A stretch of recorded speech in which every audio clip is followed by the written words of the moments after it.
Coming up, I'll discuss the various candidates that Trump is considering for vice president. Debbie's going to join me for our weekend roundup. We're going to talk about illegals on the rampage and Javier Milei's astonishing start in Argentina and his meeting with Trump. Hey, if you're watching on Rumble or listening on Apple, Google, or Spotify, please subscribe to my channel. This is the Dinesh D'Souza Show.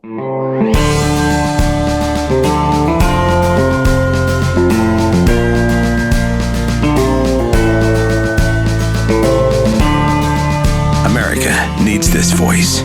The times are crazy. In a time of confusion, division, and lies, we need a brave voice of reason, understanding, and truth. This is the Dinesh D'Souza Podcast.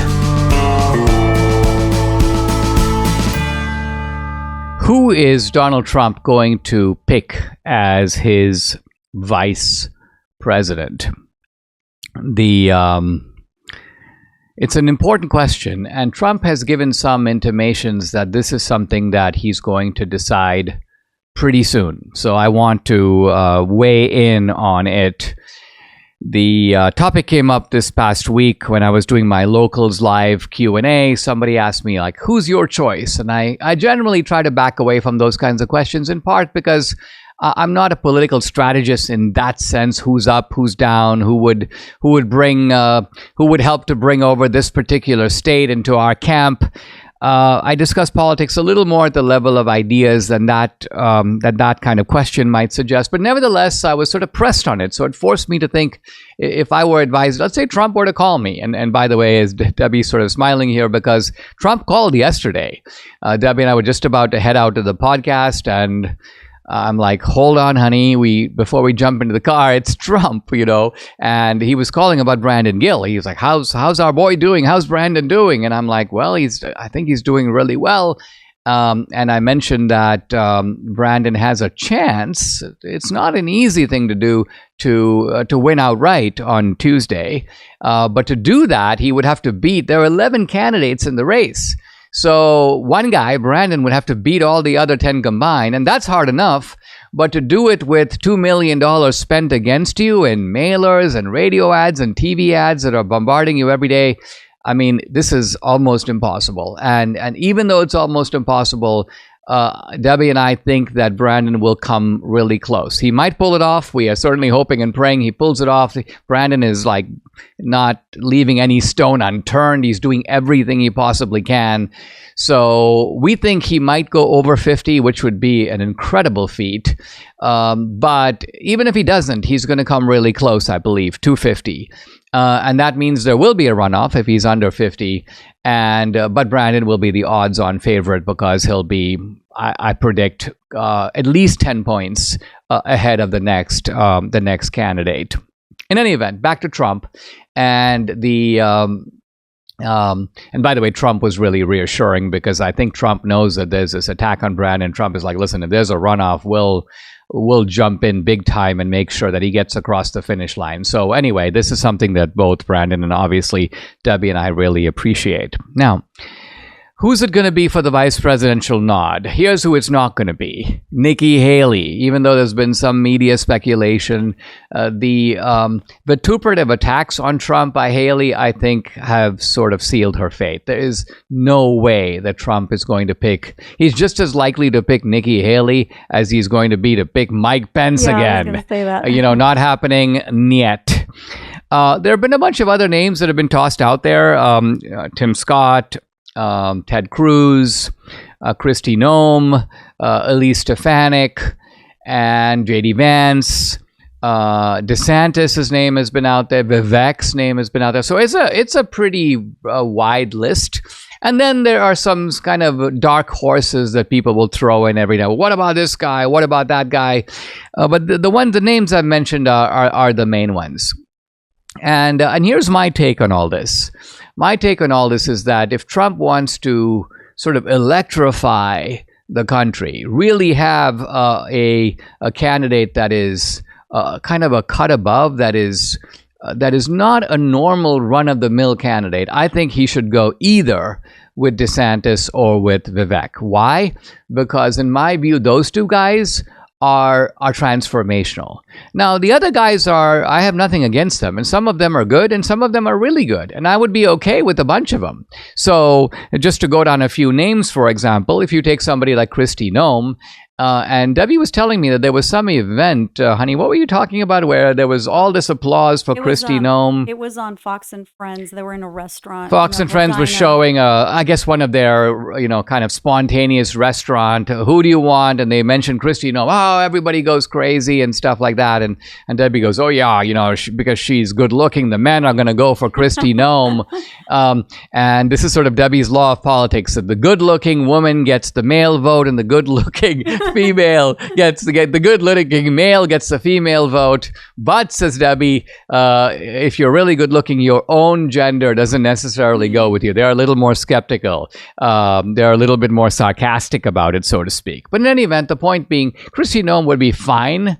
But in my view, not the kind of thing that makes you jump out of your seat. Elise Stefanik, she's competent, she's presentable. Some people say she's a bit of an opportunist, but nevertheless, she's been a pretty loyal Trumpster.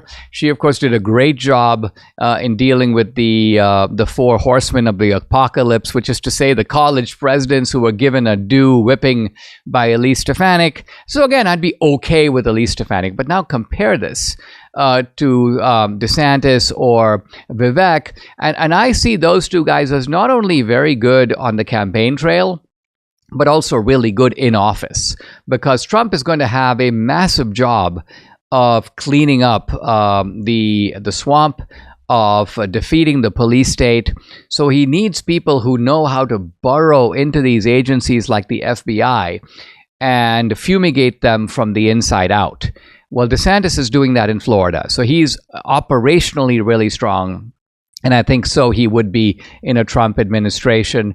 He also, by the way, does represent future leadership of the Republican Party. I'm not of the view that because he went against Trump in 2024, he has somehow permanently disqualified himself. I've said many times, I'm not on board with some of the extreme acrimony between some of the MAGA Trumpsters and the DeSantis people. And by the way, there's a good deal of blame there to be had on both sides. But the good thing is DeSantis did the manly thing, the noble thing, the honorable thing. He was a team player. He said, I'm getting out. I endorse Trump.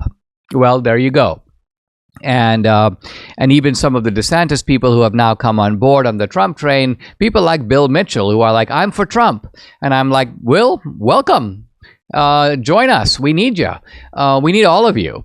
And with Vivek, you've got a guy, this guy's been a Trump loyalist pretty much all the way through. Some people even thought he was a Trump surrogate, that sort of Trump had put him up to it. I don't think that's the case.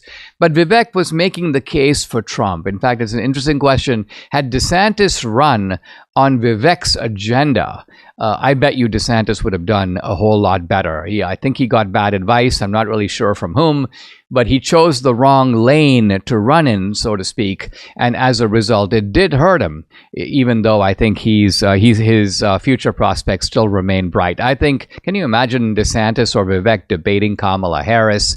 I also think that it's very important to unify the two wings of the Republican Party. Now, Vivek doesn't do this so much as DeSantis. DeSantis does do that because there is a kind of establishment wing. Many of those people back DeSantis, and it would be good to have those guys back in the Trump column. DeSantis would help that to happen. We see all over Texas, I mean, we see it in Brandon's district, but we see it in others as well, this kind of schism between the MAGA forces and the establishment forces. And we need some kind of a rapprochement, a treaty, a détente, a willingness to work together, because a political party actually needs both. It needs an establishment. It also needs a kind of populist spirit. And Trump, I'm sure, is going to keep this in mind as he thinks about the election. And so my advice to Trump is there are a lot of good candidates to choose from. In a sense, perhaps you can't go wrong with any of the really good ones. But if you want my take on the matter, do consider Ron DeSantis and do consider Vivek Ramaswamy. As Christians, we have a sacred duty to honor and respect Israel and the Jewish people as God's chosen ones. In Genesis, God promises Abraham, he says, I will bless those who bless you, and whoever curses you, I will curse. This covenant remains binding today. Israel is a chosen nation that the Lord will never abandon, but one day renew completely. I'm honored to support Voice of Judah Israel, that's VOJI, a messianic ministry focused in the heartland of Israel. VOJI encourages evangelism, discipleship, and church planting in the land of Israel. VOJI also uses humanitarian outreach to support all Israelis. Let's fulfill our duty as Christians to bless the Jewish people. The fields are ripe for harvest in the Holy Land where our faith was born. Will you seize this moment? Rise up with Voice of Judah Israel. Empower the Jewish people. Let's fulfill our duty as Christians. Let's bless Israel. Let's communicate to them that they are not alone. Your financial support ensures the ongoing ministry of Voice of Judah Israel. So visit vojisrael.org/Dinesh. That's vojisrael.org/Dinesh. If aches and pains are your problem, Relief Factor is your remedy. Debbie and I started taking Relief Factor about 3 years ago. The difference we've seen in our joints, nothing short of amazing. Aches and pains are totally gone thanks to this 100% drug-free solution called Relief Factor. It's a natural way to fight pain. Relief Factor is a daily supplement. It helps your body fight back against pain. It's 100% drug-free. It was developed by doctors searching for a better alternative for pain. Relief Factor uses a unique formula of natural ingredients like turmeric and omega-3s to help reduce or eliminate the everyday aches and pains you're experiencing. Whether it's neck, back, joint, or muscle pain, Relief Factor can help you feel better. Unlike pills that simply mask your pain for a short time, Relief Factor supports your body's natural response to inflammation so you feel better all day, every day. See how Relief Factor can help you with this. This is their 3-week quick start kit. It's only $19.95. It comes with Relief Factor's Feel Better or Your Money Back guarantee. So what do you have to lose? Give it a try. Visit relieffactor.com, or you can call 800-4-RELIEF. So the number again, 800-4-RELIEF, or go to relieffactor.com. When you feel the difference, you know it works. Debbie and I here for our Friday roundup. Debbie's actually been gone for a couple of weeks. In fact, I think, honey, the longest time that we've been apart in the almost 10 years that I've known you. And but she went to visit her mom in the Rio Grande Valley. She was there 4 or 5 days. Then she was back for a day and then gone for another week or so. And your mom happily is doing better. She's doing better. Thank you for a lot of people have reached out to me and said they're praying for mom, and thank you for the prayers. You know, mom is doing much better. She's home. She was in the hospital for 2 weeks. So, you know, that's why I was there for so long. But it's good to be back. Yeah. We Debbie came back, and we had a dinner planned with a friend of ours, someone that you've known for many years. I met through you. And our friend calls and he goes, I can't make dinner because I'm feeling really sick. And I guess what it is he took Ozempic. Yeah. And had a violent reaction to it. Yeah. And he's the second person I know that's taken Ozempic and has had a violent reaction. Lots of throw up, like, you know. Yeah. I mean, it seems like that remedy, which is a kind of a medical remedy, it works, but it can also cause all these side effects. Yeah. And this is why I'm so happy that we did PhD, because PhD weight loss, it has actually, and this is not a commercial for PhD. No, we're just describing our experience. But it's just, you know, it's a way that teaches you how to eat, and you don't have to worry about gaining the weight back because you know scientifically what works in your body and what doesn't. You know the foods you can eat and the foods you can't eat.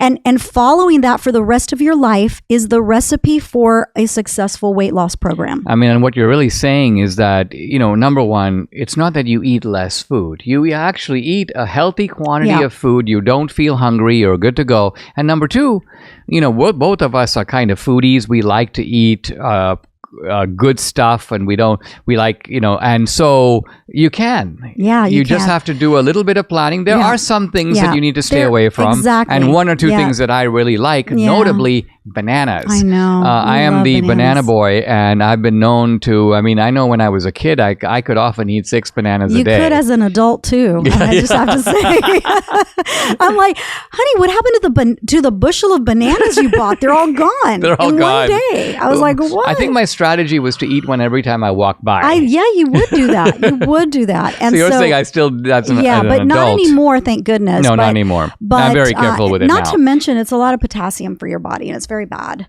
Too much potassium is a problem.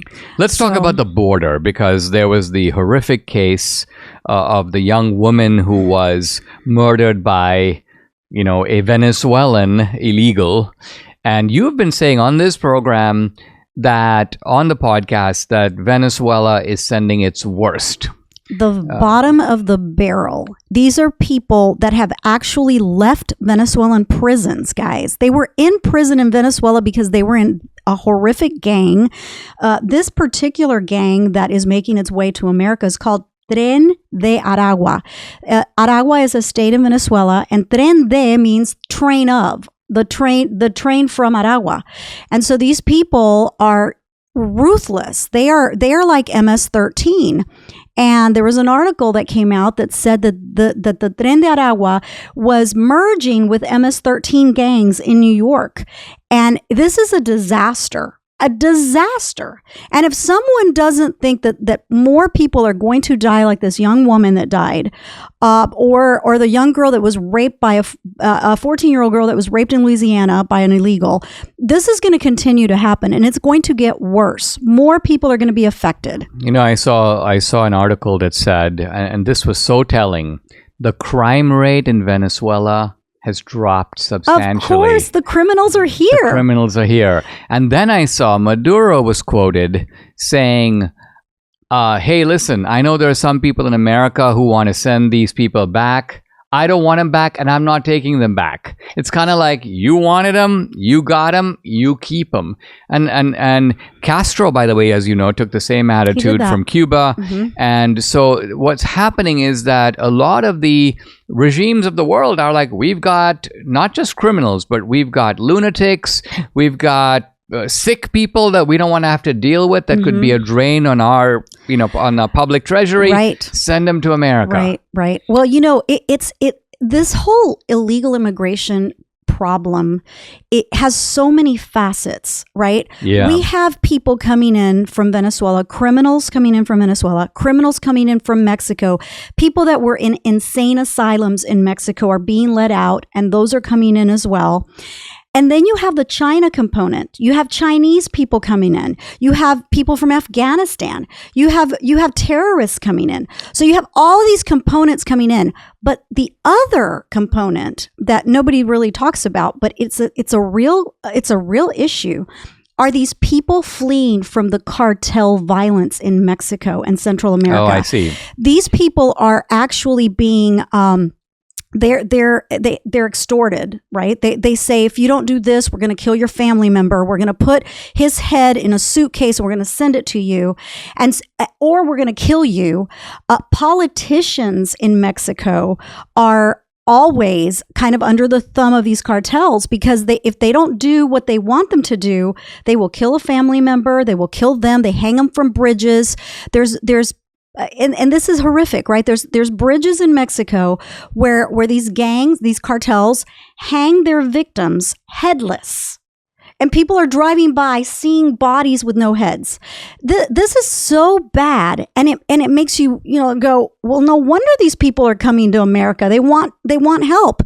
So my solution to all this, number one, is close the border. Close it immediately. But the other thing is, why are we putting our troops in the Middle East when we could have more troop presence on the border? And even with these cartels in Mexico, make them stop. Make them stop. The fentanyl, the murders, the rapes, we can make this stop.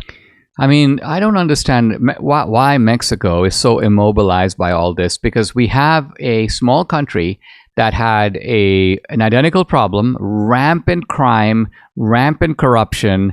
I'm talking about El Salvador. And what does the newly elected prime minister do? He rounds up the military. And he knows, by the way, the corruption extends into the military. He knows that. So he appeals to the patriotic spirit of the military. He appeals to their Christianity, and he appeals to their sense of civic pride. And he goes, I'm going to give you the weaponry. You go out and wipe these people out. And that's what they did. They just went out and wiped these people out. And in fact, I mean, he was accused of, he's violating human rights because this is Nayib Bukele. He's not even giving proper funerals to gang members. And this guy's like, proper funerals for gang members is like not at the top of my list. Right. I'm interested in the safety and freedom of the ordinary Salvadoran citizen. So I'm thinking the Prime Minister of Mexico can take a page out of Bukele's book, The President. Yeah. So he has this. It's a ridiculous program called Hugs Not Bullets. Hugs Not Bullets. Hugs Not Bullets. Yeah. As if like they're gonna go, oh yeah, Obrador, right? We'll do that instead. We're not gonna use our bullets. We're gonna hug instead. No, you have to fight back. He's scared of the cartels. They have him under their thumb. And so we need somebody in Mexico that is not going to be scared of these cartels. And we need to support him. We need a Bukele in Mexico and we need a Trump in America because, see, the point is if the Mexican government asks for U.S. military assistance to shut down the cartels, yes, exactly, that would be in our benefit. Absolutely. When people talk about America getting involved abroad, we should get involved abroad when it is in our direct national security self-interest. Exactly, and that is exactly what it would be. And it's in our backyard. It's in our immediate border. Yes. And the effects of it are coming across the border every single day. And look, this is both parties. I don't hear a single member of Congress or Senate talking about how we need to fix the cartel problem. Once we do that, because the cartels are also helping and aiding and abetting these Chinese people coming in, Afghanistanis coming in. They are doing that. We need to shut that down. Within a week, 5 illegals have been arrested for 1, raping a woman in Florida. Yep. B, murdering a college student in Georgia. C, murdering a 2-year-old in Maryland. Sexual assault against a minor in Virginia, and raping a 14-year-old girl and stabbing a man in Louisiana. Yeah, that's what I was. Yeah, this is Biden's legacy here, and this is all in 1 week. Right, and it's going. Mark my words. You're saying it's going to get worse. Much, much worse. And the other thing too that we didn't talk about, not just the crime. These people are coming in expecting a handout. They want welfare, and a lot of them are actually coming first before our own U.S. citizens. And so this is a problem that is not going to go away without taking drastic, and I mean drastic measures. Yeah, if the American people don't wake up to this problem in this election. I think this is the biggest problem facing our country today. And it's frankly probably the biggest issue going into 2024. Mike Lindell has a passion to help you get the best sleep of your life. After he invented the world's best pillow, he created the famous Giza Dream Sheets. Now, Debbie and I use these. We love them. They're the best sheets you will ever sleep on. And for a limited time, you get a queen size set for $59.98, king size just $69.98, the lowest prices in history. Mike and the MyPillow gang, they continue to be canceled by big box stores, attacked by the media. So they really appreciate all of your great support during these times. They want to thank you by giving you the best specials on all their products. So take advantage. To get the specials, go to mypillow.com, or you can call 800-876-0227. Again, that's 800-876-0227. Make sure to use promo code Dinesh. You get the famous Giza Dream Sheets, queen size $59.98, king size $69.98. By the way, you also get 60% off the original My Slippers. So go for it. Call 800-876-0227 or go to mypillow.com. Just don't forget to use the promo code DINESH, Dinesh. How are you feeling these days? I feel great, and one of the reasons I feel so good is because of this. I take Balance of Nature's fruits and veggies in a capsule. So easy to take. They have an amazing story of how this product was developed by Dr. Douglas Howard. It's right there on their website, balanceofnature.com. Now, Balance of Nature receives over 1,000 success stories every single month. They have hundreds of thousands of customers who've purchased billions of capsules of their fruits and veggies over the past 20 years. Their products are gluten-free, they're non-GMO, they contain no added sugars or synthetics. I think if you're looking for something to make you feel better naturally, you should definitely give Balance of Nature a try. In fact, order today. When you order online or call them direct, you got to use promo code AMERICA. You'll get the special offer, 35% off plus $10 off any additional sets plus free shipping and the money back guarantee. So here's the number to call, 800-246-8751. Again, it's 800-246-8751, or go to balanceofnature.com. When you use discount code AMERICA, you'll get 35% off plus $10 off additional sets plus free shipping and the money-back guarantee. Debbie and I want to talk about Javier Milei, who is fighting the good fight in Argentina, and we'll talk about that. But let's start with Milei making his way to America. He goes to CPAC. He gives a pretty somber and a somewhat of an academic talk at CPAC. He really talks about markets and how they work, but then he has a meeting with Trump, and we were both laughing at the optics of that meeting. What did you get from the meeting? Oh my gosh, he was so giddy meeting Trump. It was like a teenage boy meeting like of his favorite rock star. It was hilarious. He was like so giddy about it, and he was like, "Oh yeah, oh Mr. Trump," and I could hear his English. It's a little choppy, but he speaks English. I wasn't sure if he did or didn't. Yeah. And then he even, at the end, he even went, "Viva la libertad, carajo." He had to get that in there. Right. And I think Trump said to him, "Make Argentina great again." Trump laughed at that. Yeah, make Argentina great again. Yeah. Now, I saw a interesting report that Anthony Blinken, once the Biden administration realized that Milei was likely to win the election, they tried to talk to him and say, "Hey, listen, we will give you all kinds of benefits if you don't embrace Trump." Think about this. Think of the politicking going on so you have the Secretary of State trying to sort of seduce Milei into their camp. But of course, did he go for it? Of course not. No, because remember, Milei is a far-right president. I know all the articles, it's almost like now he's not just right, he's far-right. But first of all, the concept of far-right makes no sense when someone is elected. Think about it. By definition, when a country elects somebody, they get the most electoral votes. They're now the president or they're the prime minister. But we never hear far-right Maduro. Far left Maduro. Right. We don't hear that. In fact, the term far left is rarely used at all. I've never heard it except from our camp. So I think what's happening is this is what's going on. You have a spectrum, and here's the right, and here's the left. And the problem with the media is that they are halfway down in the left column. Mm-hmm. So from their point of view, there is no far left. No. The people on the left are just either in the same place that they are or slightly to the left of them. Mm-hmm. And meanwhile, somebody who's a mainstream conservative appears from their vantage point to be far right. Yeah. So they're being sincere in their terminology, but really what it is it's really revealing about them. It's very revealing about them. When you said, well, we're going to talk about Milei, and let's look at some of the things Milei has done, right? And so I printed out some articles.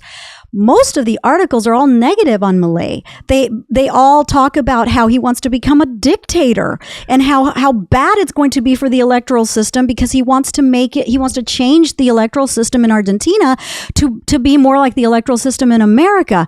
And that is a disaster for Argentinians because it's going to be like bringing back a dictatorship to Argentina. Let's explain what we're talking about here, because first, the argument itself is so silly. By and large, when you have democratic voting, it can go one of two ways: proportional representation or winner take all. Right. So, for example, if you have two parties or three parties and they get, let's just say, 40, 30, and 20 in the election, with the rest being scattered elsewhere, then one person gets 40 seats, or proportionately 40% of the seats. The other gets 30. The other gets 20. Another way to do it is that if you win the state in the election, you get all the electoral votes. Similar to what we have, Massachusetts, you win the state of Massachusetts, all the electoral votes, even though there are Republicans in Massachusetts. So both systems are democratic. One is not sort of inherently better than the other, and one doesn't represent autocracy and the other democracy. These are different. But they say it does. But they imply it does. Yeah, they imply it does. But I think they only imply it does because Milei is doing it. Exactly. If their guy was doing it, it wouldn't. They wouldn't even talk about it. They wouldn't even talk about it. They wouldn't even talk about it. There'd be no problem whatsoever. Yeah. Now, Milei he does not have a parliament that is on board with him, and so he has to fight them. A part of, I think, what he's trying to do is take what actions he can unilaterally, and apparently he has more power than, for example, an equivalent person to Milei would have in this country. Milei has more room to maneuver. One of the things that he apparently has done is he has brought the borrowing of Argentina down dramatically, and Argentina, for the first time, admittedly over a short period of time, ran a surplus. Now think about it. They were running massive deficits, massive debt. By the way, we are too in this country. So they were just adding to the debt, runaway inflation. So Milei is trying to stop that in its tracks. I mean, I love the fact that when someone interviewed him and asked him, like, what's your plan B? He's like, there is no plan B. I'm not going to change my views and do what he goes, plan B is what we've been doing for 50 years. And that got us into this mess. Yeah. So we have to take the straight road out. There is no other road to take. These articles don't talk about how bad off Argentina was and how high the inflation rate was and how Argentina basically had no money. They don't talk about those things. No. So they want to stop Milei, I think, for the same reason they want to stop Trump, because what terrifies these people is policies that work. Yeah. So one of the reasons the left was so excited about COVID, and Jane Fonda said that COVID was God's gift to the left, is COVID was the wrecking ball of the Trump economy. Yeah. And before that, the left was beside itself. What are we going to say? How are we going to campaign against Trump? He's just going to say, do you like the America you're living in now? If so, vote for me. Yeah. So with Milei, they don't want him to succeed, because if he succeeds, he shows all of South America. Think of the effect on Brazil, Ecuador, Chile, that there is another way to go, and a way that works. Yeah, that's the only way that works. Now, a lot of those governments in South America are extremely corrupt, as we know in Venezuela, and that is Maduro knows absolutely that those policies work. Maduro doesn't care. He does not care. He is a narco-terrorist, and so he's making money from drugs. He's making money from there's no money from the people anymore. Everybody's gone. But he's doing well. He's doing well. He has oil wealth. He has oil wealth, and he also has Chinese wealth, Russian wealth, and Iranian wealth. So what does he need the Venezuelan people for? So this is an important point, I think, and this was true of the old Soviet Union with their ruling class or nomenclatura. Russia didn't work as a society. The Soviet Union was horrible for its citizens, but you know what? It was good for the ruling class, because they had nice apartments in Moscow. They had dachas and little summer properties that they would go to, and they had nice cars and chauffeurs. So at some level, what do they care if the people are suffering? Because ultimately, they get to loot the country, which is what Maduro is doing, which is what Hugo Chavez did. Yeah, and which is what the left is trying to do here. That's right. And the other day I was watching, this was a couple of days ago, I was watching a news report, and it showed Kamala Harris talking about, how they're pandering to the college students. I mean, this is we're going to pay off your debt. We're going to do this. We're going to do that. Now there's a program. You know how we both did work study, right? There's a work study program where they will pay you to become involved in elections, to be a poll watcher. And I thought to myself, this has got to be illegal. You cannot exchange, and this would be exchanging money. You can't, as a poll watcher, I was a poll watcher. I wasn't paid. It was a volunteer position. You cannot pay somebody to be a poll watcher. But you can see why they're doing it, right? Of course you can, because these kids are, most of them are so dumb. They're going to go, wow, man, I really think that the Democrats are just really cool and they pay me to do this.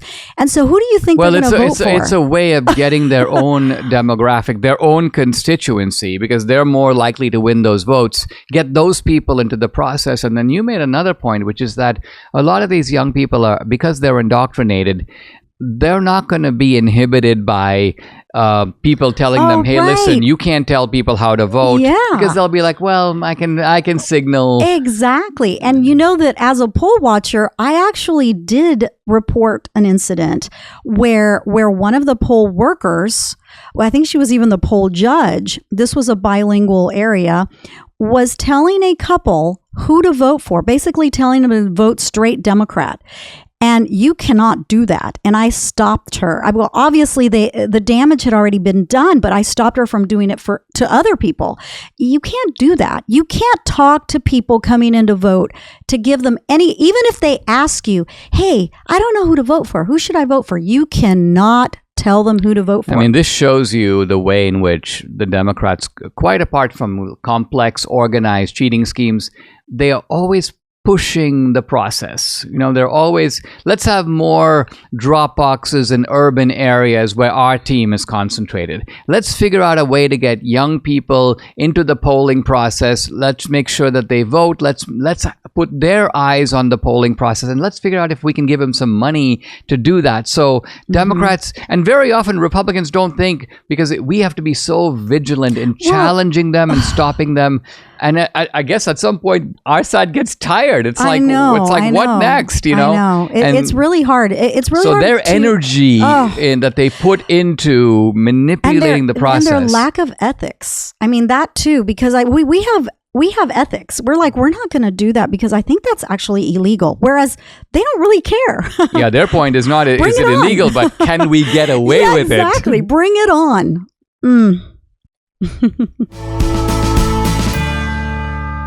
We're now beginning our discussion of some of the critical speeches of Abraham Lincoln.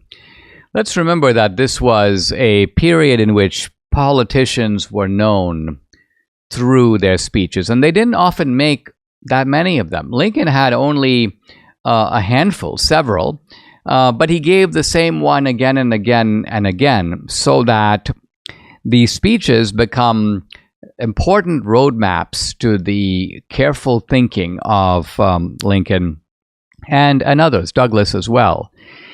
And these speeches were, at least to a large degree, written out, which is to say that they were not just spontaneous exhortations, they were the considered judgment. Lincoln thought about what he wanted to say, he wrote it down, and he might have delivered it with some variation, but he delivered essentially the substance of a written address.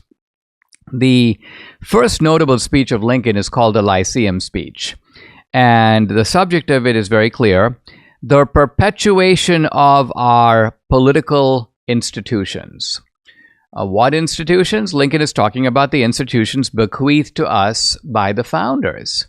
In some ways, we could ask the same question today. Are the institutions that the founders gave us, are we perpetuating those? Or have we moved so far away from them that we have an America today that would be unrecognizable to the founders? I would argue that in many respects we have moved away. Now, of course, we still have the separation of powers, we have the checks and balances, many of the ingredients of the founding are still in place, but there are others that have been displaced or abandoned. Lincoln begins his speech in a very classic conservative manner, namely a kind of pious invocation to the founders. And he says, we toiled not in the acquirement or establishment of them, meaning the institutions. They are a legacy bequeathed us by a once hardy, brave, and patriotic, but now lamented and departed race of ancestors.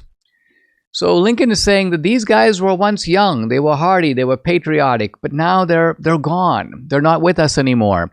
And so our challenge is, how do we keep our institutions, even though the men, and they were men, who gave them to us are no longer with us? Let's remember that Lincoln is talking now in the early part of the 19th century. And he's not that far removed from the American founding. The American Constitution was the end of the 18th century, namely 1789. Now, Lincoln goes on to say, we're facing threats as a country, but what are these threats? And he says, and this has become a famous passage of Lincoln, he says, essentially the threats are coming from within. They don't come from abroad. Lincoln goes on to say it's not easy for a foreign enemy to approach the United States. They're not going to be able to drink out of the Ohio River. He says, quote, as a nation of free men, we must live through all time or die by suicide. Now, this is a very striking, and I would say also insightful and relevant to our time. If America collapses, if America becomes utterly unrecognizable, not that the space called America goes away, but America as an idea, America as a political architecture, America as not only a system of government but a way of life, if that America goes away, says Lincoln, we will have done it to ourselves. We collectively would be responsible for that tragic outcome. Now, Lincoln goes on to say that the real danger facing the country is mob rule. And he says mob rule has been sweeping the country. He also says that mob rule is the result of the failure of the spirit of the American Revolution. So the spirit of the American Revolution, says Lincoln, is a spirit of temperance, of civility, of law. And, says Lincoln, we don't have that. We don't have temperance, we don't have civility, and we don't have law. And Lincoln says that mob rule is bad in itself because mob rule involves violence, it involves breaking the law. But he says even more than that, mob rule causes what he calls a lawlessness of spirit. A lawlessness of spirit. And he says this lawlessness of spirit ultimately translates to lawlessness in practice. So in other words, you begin to disregard the laws. You don't care about the laws. It's like, hey, that guy's suspected of a crime. He hasn't been convicted. That's okay. Let's go out and lynch him.